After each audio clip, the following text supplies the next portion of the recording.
So hello everybody and welcome to today's webinar in our series of First Nations focus on family and relationship services.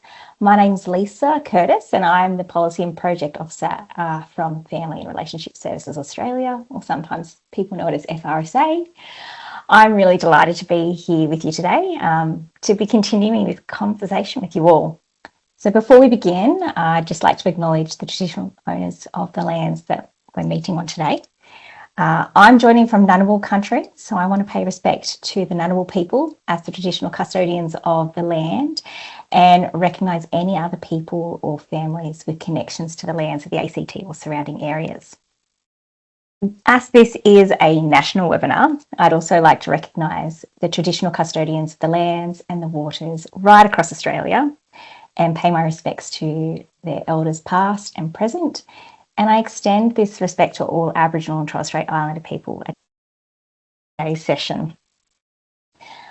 We really recognise and value knowledge systems, the cultural practices, and the enduring connection to the land and water and the community that continue to guide and inspire the work of the family and relationship services sector. So at the FRSA National Conference 2025, so back in May in Sydney, we were privileged to hear a number of powerful presentations led by or developed in partnership with First Nations people. And we're really enjoying getting to revisit some of those presentations in this webinar series.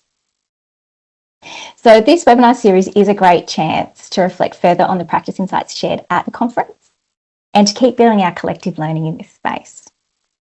Just before I go on to introduce today's presentation, I do just want to note that in our calendars, I think today's session is showing that we'll go for an hour and a half, but it will actually only go for 45 minutes. So you will get some more time back into your schedules.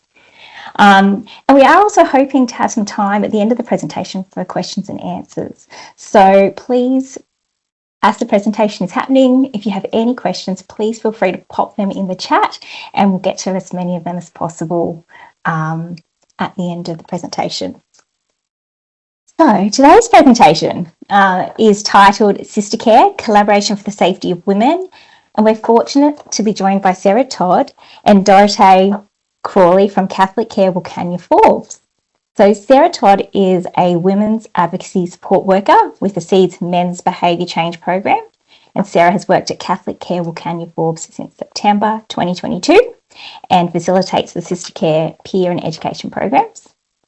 Dorothée Crawley is the Director of Service Delivery within CatholicCare Wilcannia-Forbes. She's based in Forbes in central western New South Wales and supports the CatholicCare leadership team in identifying service gaps, exploring solutions, and designing and implementing these in collaboration with key stakeholders, including service users and other service providers. So without further ado, I'll hand over to Sarah and Dorothée to take us through their presentation. Thanks, ladies. Thank you for having us today.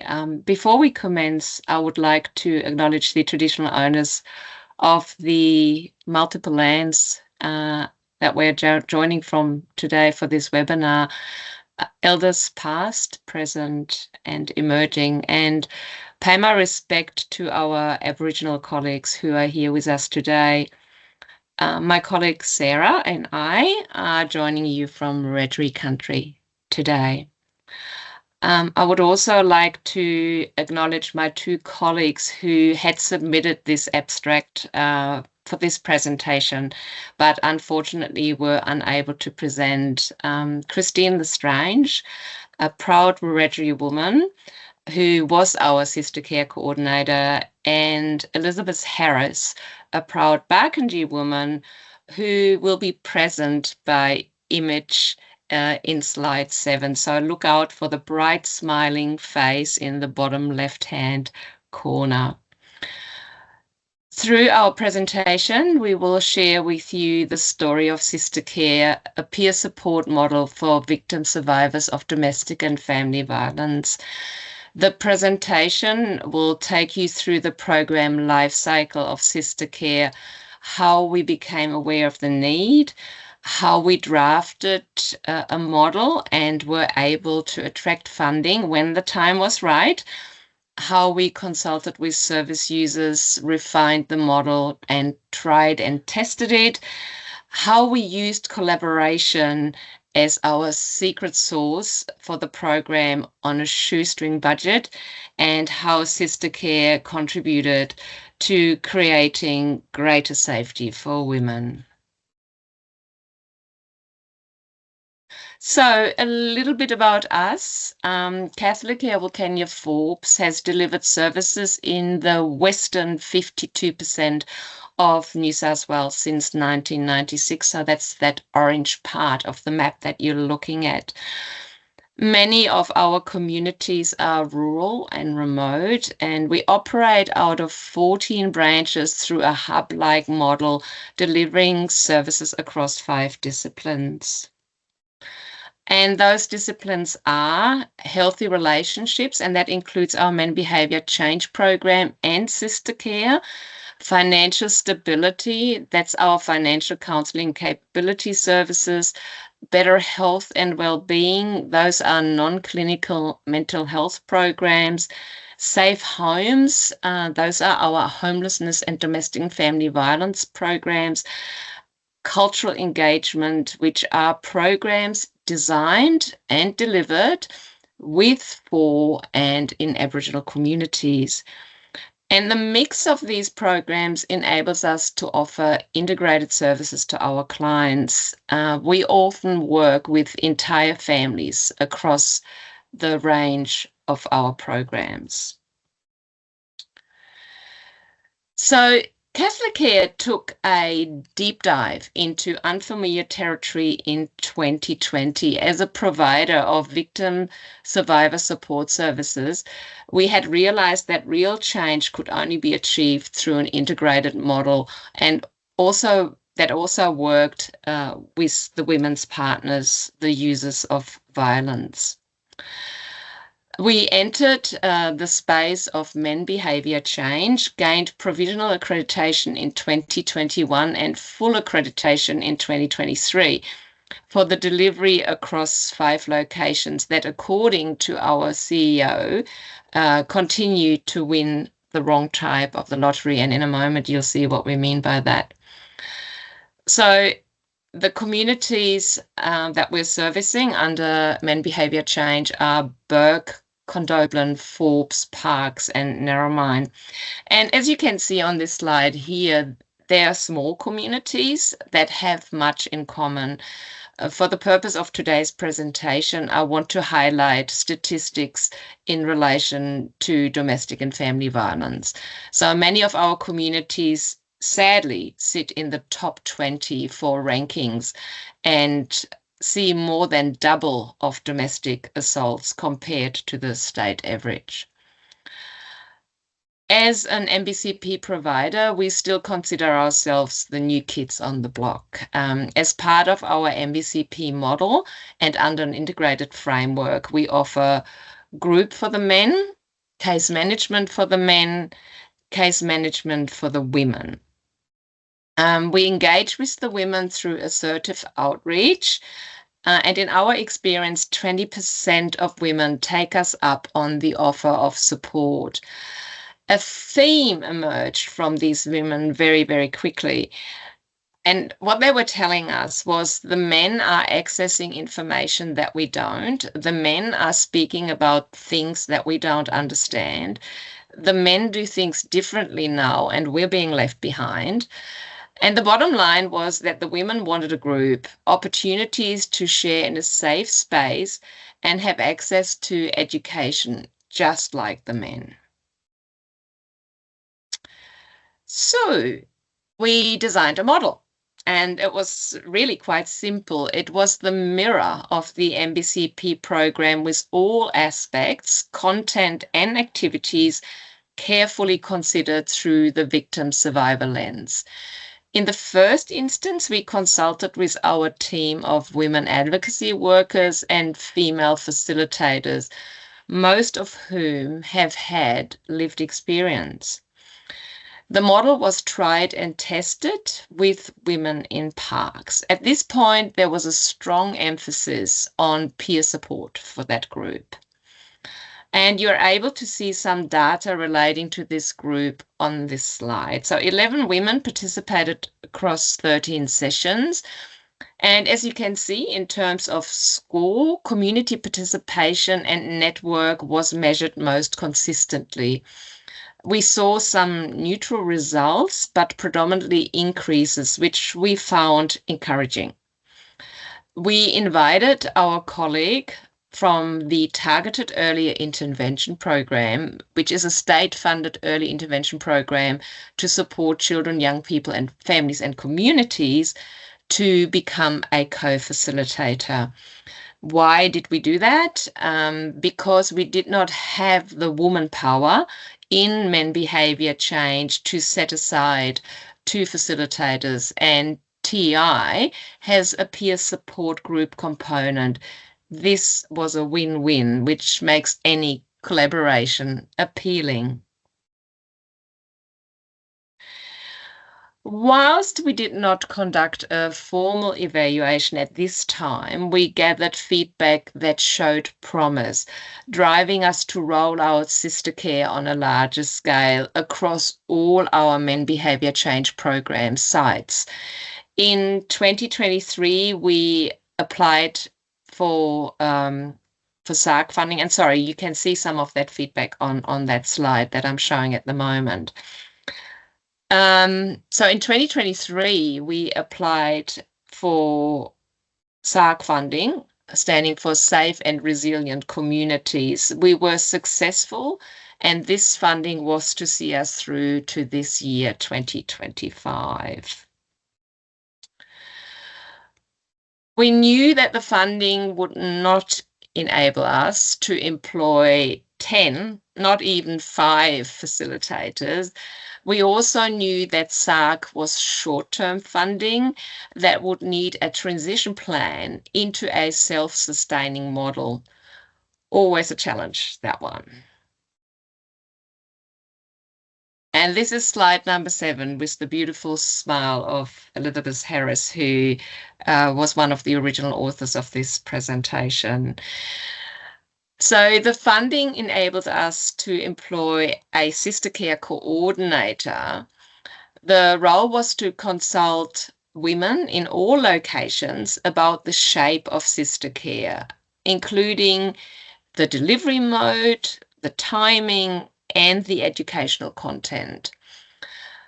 The coordinator was also tasked to develop educational content in alignment with the Men Behavior Change program, honoring the voices of the women and complementing existing broader policy, most and foremost the National Plan to End Violence Against Women and Children 2022 to 2032. And finally, the coordinator trained 10 facilitators across 5 locations in delivery and content of SistaCare and provided ongoing support. Where did those 10 facilitators come from, you may ask? This is where the collaboration came into play. A bit of a breakthrough, really, breaking through the walls of our internal silos created by different funding streams with different requirements and yet so many commonalities. Many of our programs work with women, and many of these women are affected by domestic and family violence. Many of these programs have peer support or education components or both. So why not join forces and put all these key ingredients together? Meeting a need, meeting contractual requirements, and using sparse resources effectively. So our facilitators came from 5 different programs, and they were Men Behavior Change Program, Specialist Homelessness Services, Staying Home, Leaving Violence, Targeted Earlier Intervention, and Children and Parent Support Services.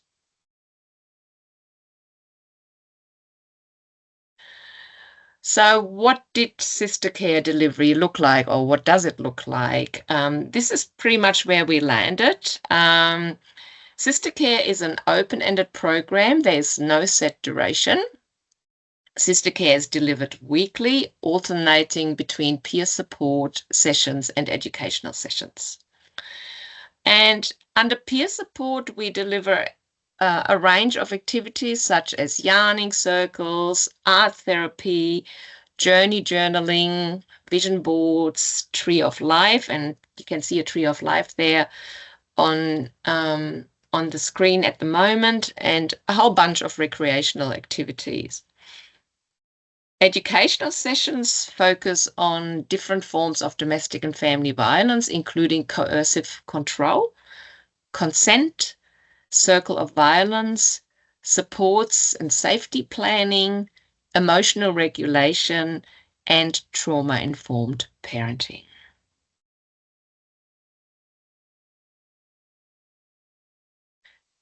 So, what have we achieved so far? Our delivery commenced early in 2024. Between then and June 25, when our SARC contract sadly ended, we delivered 118 education sessions and 80 peer support sessions. In that time, 98 women participated in SistaCare across 5 communities, and their ages ranged from 17 to 83. And 72.5% of these women were First Nations women. We are amid conducting an impact study with the support of our academic partners, the Parenting Research Centre. We would have liked to share some findings with you today, but we are not quite ready yet. However, we have been able to gather some qualitative data through the evaluation of our MBC pre-program, during which we spoke to women who took up our offer of support. And many of these women also attend SistaCare with regularity. And the quotes that you see on this slide are in relation to these women's SistaCare experience.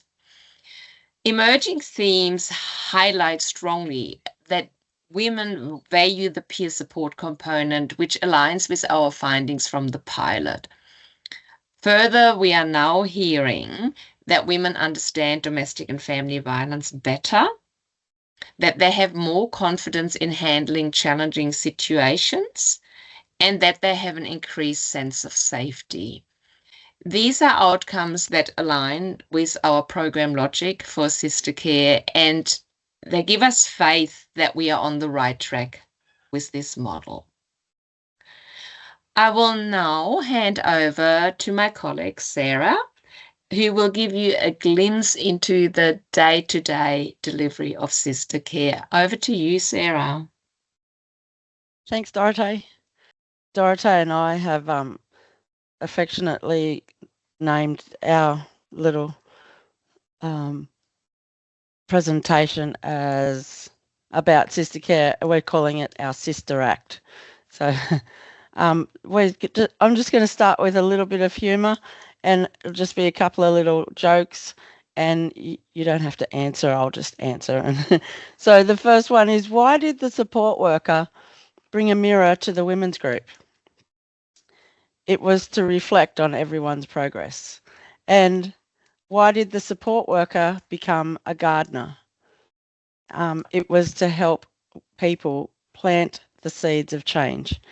And that is what we do. We plant seeds of change, one little piece of information at a time. The SistaCare groups we run usually go for 2 hours per session. And I'm involved with the Parks group, which is fortnightly, and the Condobolin group, which runs weekly.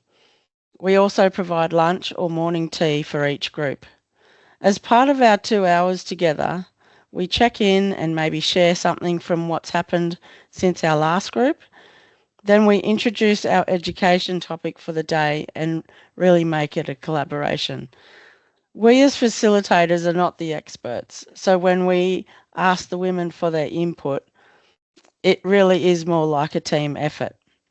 Women who are less informed about domestic violence and healthy relationships have an opportunity to glean from the information that we talk about. And this is how we all learn. We tread very lightly. We continue to monitor the women to make sure someone's not being triggered. It's really a fine balance. I find that we're able to pick up the conversation one-on-one later, and then we're able to check in and make sure each woman is okay. Then we have a craft or art activity, and then we have lunch together. I'm just going to talk about the Parks group first.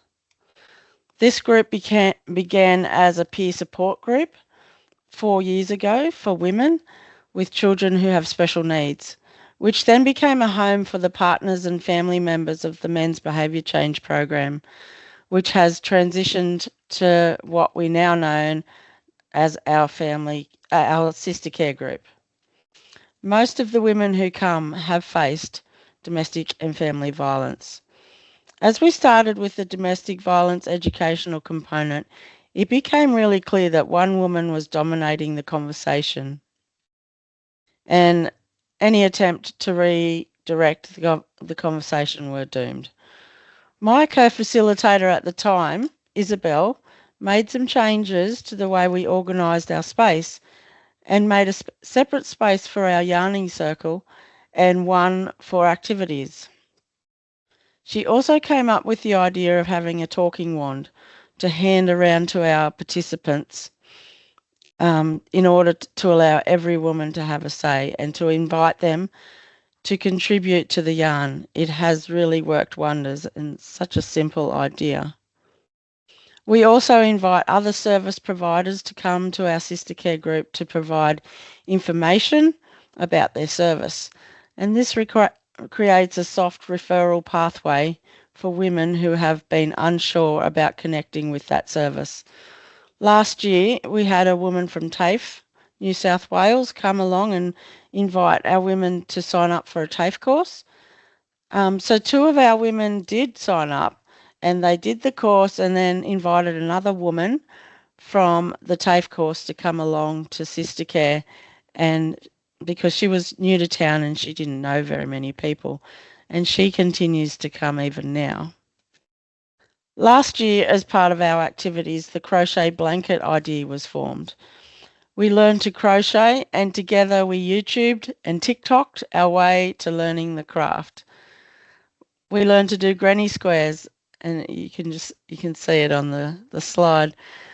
So it was very slow going for a while. It seemed to take such a long time to create even one square, let alone enough for a blanket. Anyway, as time went on, the little pile of squares grew and grew. We sewed them together, and there it was, our beautiful blanket, which we made with our own hands. During this time, we talked about what we should do with this blanket. We decided that we would like to donate it to a woman who is in the refuge. Some of our participants have spent time in the refuge and they know exactly what it feels like. So we organised a little gathering of all the relevant people to hold a little ceremony to hand over the blanket to our specialist homelessness service representatives. We had some speeches and we attached a little tag onto the blanket for whoever receives it.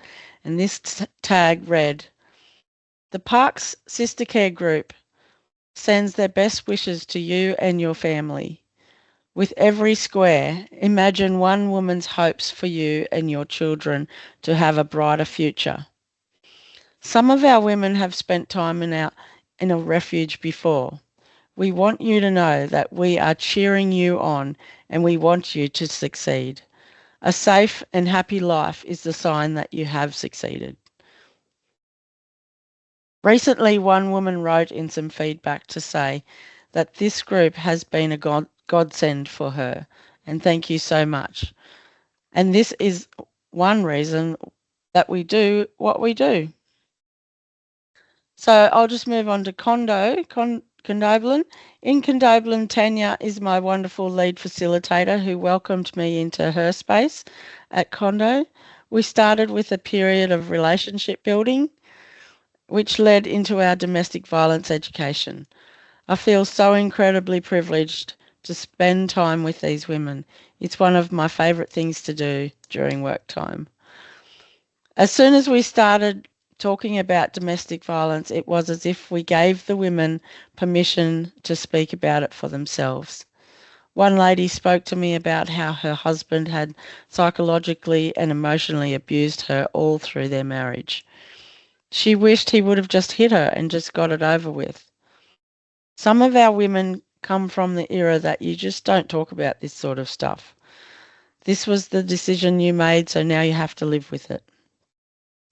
They're thankful for the space and the opportunity just to be themselves, and we value their honesty and their vulnerability. Some of our other groups are made up of women who are in refuge and safe houses in Forbes, Condo and Burke. So in that way, our participants come and go as they get safe housing. The SistaCare education component is an obvious inclusion for women in our refuges, particularly because many of them are stuck in that cycle of violence. So what is the future of SistaCare? While the funding for SistaCare will come to an end in June this year, the delivery of SistaCare groups will still continue across all 5 locations. This is possible because of the collaboration that SistaCare is built on.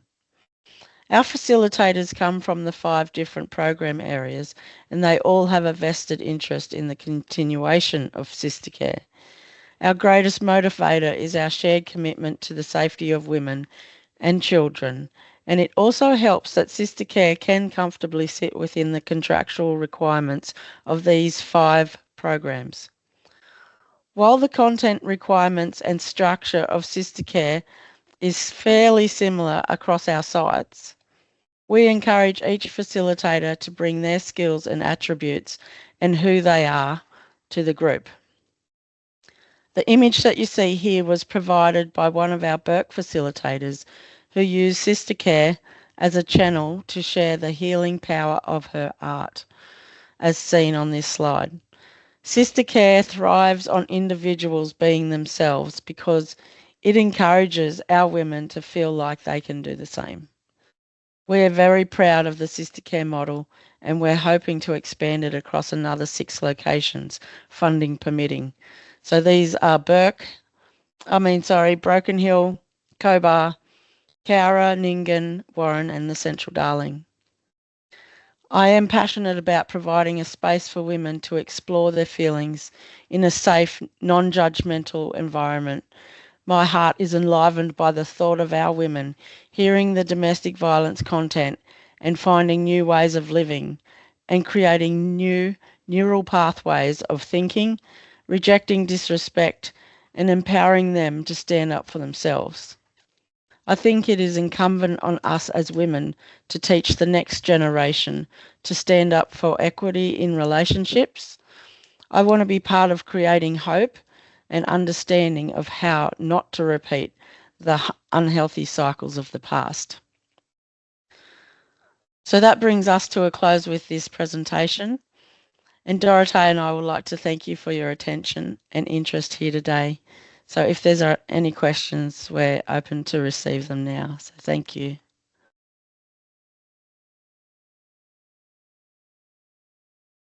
Thank you so much, Dorothée, and Sarah, for your Sister Act, or your otherwise known as your presentation.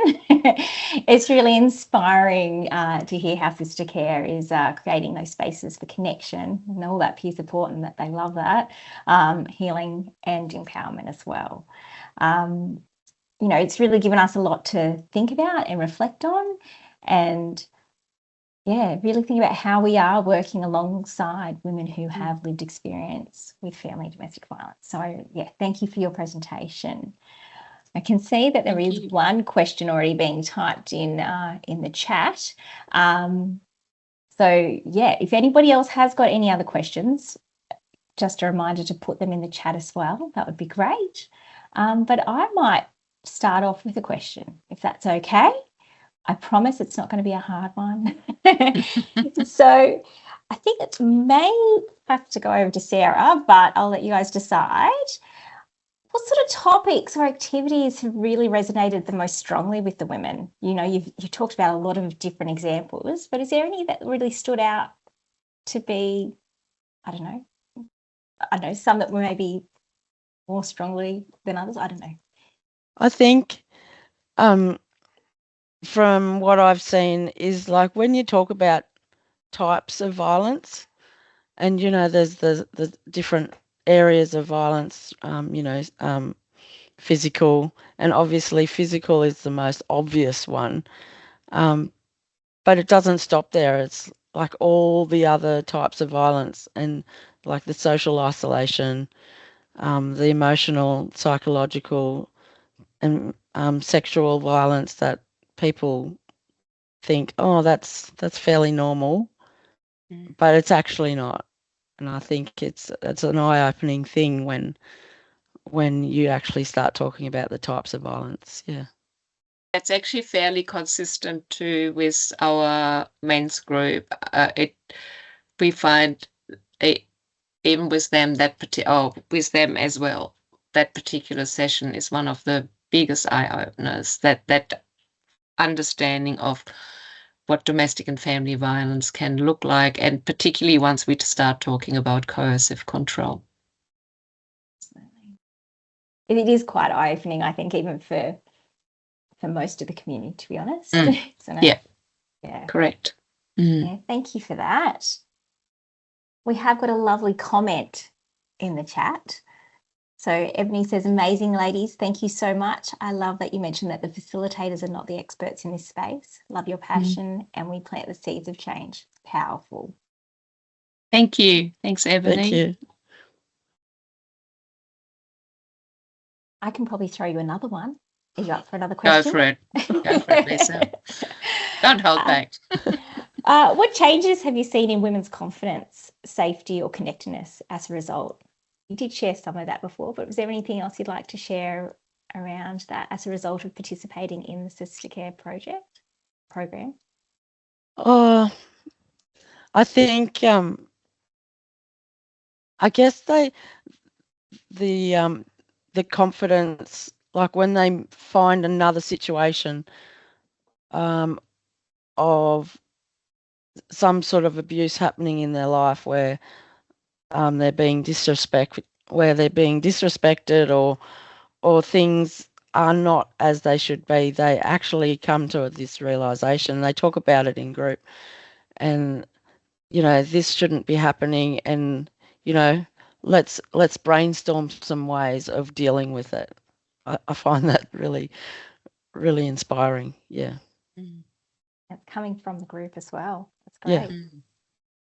And Lisa, we find a lot of the times once the groups are ticking, the women sort of take a bit of a leadership role, and I think that's a really strong indicator of their confidence too. You know, that they and I think you used those words, Sarah, that they pretty much own the group. The facilitator is simply a resource to their group. So I think that's an indicator of confidence itself. And the fact that women bring other women along, you know, shows us that they really value see the benefit of the group as well. Yeah. Absolutely. Do you have any other advice for other organisations or other community groups even that may want to create a similar, safe, peer-led, almost space for women? Look, I think these types of groups are needed everywhere. So if people have toyed with the idea, I would say go for it, because there is a need, and the response that we've seen has been quite overwhelming. And as you saw by the statistics, I was blown away when I looked at those statistics about the number of women that we brought in the short amount of time, and also the age range. Like, it really shows that domestic and family violence does not discriminate. And the other thing, and this is something that we learned through Men Behavior Change program, that element of assertive outreach, actually reaching out to women. Quite often the women haven't accessed a service themselves before. And when the women do respond, they find it quite refreshing that someone's actually looking out for them and wanting to help. So that's very powerful. And I think once more, and we've said it a few times today, once the group is up and running, or even before it's up and running, giving that ownership to the group. And that's why we built in the consultation piece. Like, we weren't going to do anything until we had spoken to groups of women about how can we make this most useful to you. And that's why there's this mad mix, I guess, of activities and content as well. Sounds like it suits their needs perfectly. It sounds like a really great model, very focused on what they want and need. So it sounds really great. So thank you so much for sharing your program with us and all the outcomes and all your learnings as well. It's really been a privilege to be able to hear about the SistaCare approach and how it's making a difference for women and their communities, because it's more than just their immediate changes. It sounds like, they're inviting other women and, it is having an impact on the wider community. Yeah, so thank you so much for sharing that with us. And I'd also just like to thank everybody who's joined us today. It's really great to see the interest in strengthening our collective understanding in this space. So as I previously mentioned, today's session is part of the FRSA Webinar series of First Nations focused family and relationship services. As I already said before as well, it is going back and looking at some of the presentations that were delivered at our national conference back in May. And we have got another couple of presentations to come. So our next webinar is Better Together, which is being presented by Anne-Marie Miosh, who is actually Sarah Dorothee's colleague from CatholicCare Wilcannia-Forbes, and Alistair Ferguson from Maranuka. Thank you very much. So that will be coming up in a couple of weeks. So for you to find the information about that webinar, if you just go onto our website, you'll see a tab up the top. So on behalf of the FRSA, I just want to say thank you again to Sarah and Dorothée, and for all of you being a part of today's webinar. We look forward to seeing you at our next session in the series. And until then, take care and have a great afternoon. Thank you. Thank you so much. Thanks. Bye.